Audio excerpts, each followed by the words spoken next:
8 Oktober, Dispora Makassar kembali gelar YOUTV Inspire Edu Camp di Malino.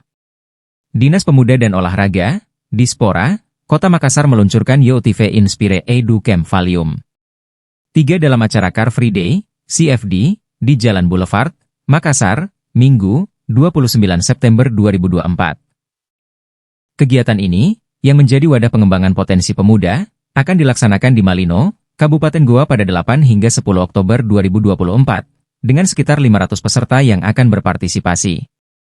PLT Kepala Dispora Makassar, Andi Tenri Lengkabe Jema, menyampaikan bahwa program ini terus berlanjut karena mengusung nilai-nilai kolaborasi dan kepemimpinan.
Download Tribun X sekarang, menghadirkan lokal menjadi Indonesia.